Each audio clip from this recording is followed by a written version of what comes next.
Hey everyone, welcome back to my channel. I know it's been a minute, thank you for your patience, but today I wanted to talk about Predator Badlands. Predator Badlands is now the third Predator movie directed by Dan Trachtenberg as he tries to revitalize and transform this franchise. And since I've grown up watching the Predator movies, I wanted to check this one out. If you end up enjoying this video, please consider liking and subscribing. That way I don't have to somehow prove my worth by other means and be shipped off to another planet and encounter all sorts of terrifying creatures. Instead of talking about the 6 things that make a movie great, I'm just going to share my spoiler-free thoughts on the film. Now, this film's take on the Predator is a unique one, to say the least. I know they wanted new ideas, and that's how they wanted to kind of kickstart this franchise again, but this movie is going to make a lot of long-standing fans of Predator not that happy. And why that is because they've made the Predator the protagonist of this film. This movie makes the Predator have feelings.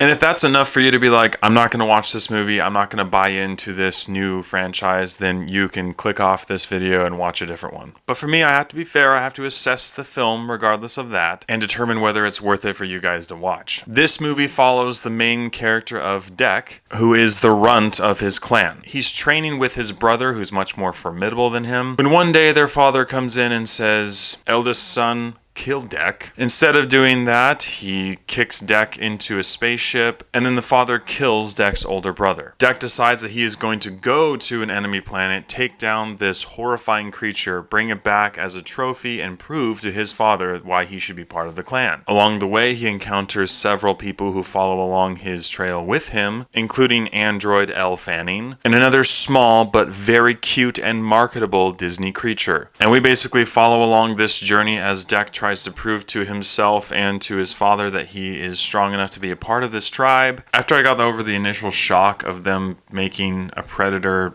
personable and disengaged the part of my brain that hated the movie just for doing that, there were things I found enjoyable about the film. I hate that Disney bought this franchise and has decided to completely change what made it great to make it a future franchise that a new generation will like. But the thing that frustrates me is, why didn't they just come up with an original idea where they could do something like this and not ruin an old franchise? But objectively, the plot of this movie was okay. I do think that when Elle Fanning first entered in this movie, she was insufferable, and it got to the point where I was like, is this a movie that I'm going to potentially walk out of? And she got marginally better as the movie continued. I mean, I think the film wrapped up fine. It set itself up for another movie, as Disney does. But overall, the movie was just okay. There's quite a bit of violence in this movie, but none of it is very graphic. There's very minimal profanity. And because of that, this movie has a PG-13 rating. It's clear that you can see that Dan Trachtenberg is trying to make this a movie that opens up its demographic for a younger audience, because you can kind of see this light-hearted air throughout the entire movie. And that's going to turn a lot of people off because Predator was never meant to be a light-hearted franchise.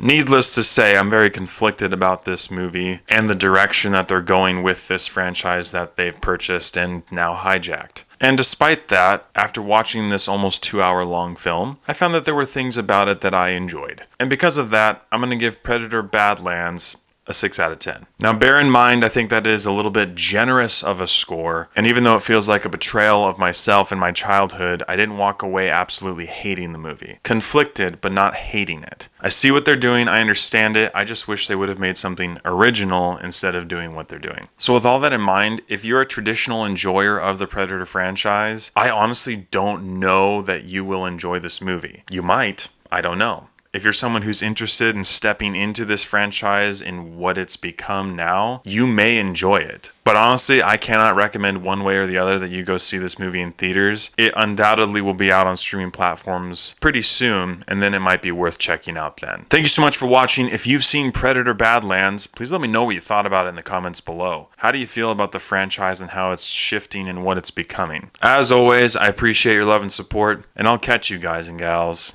in the next one.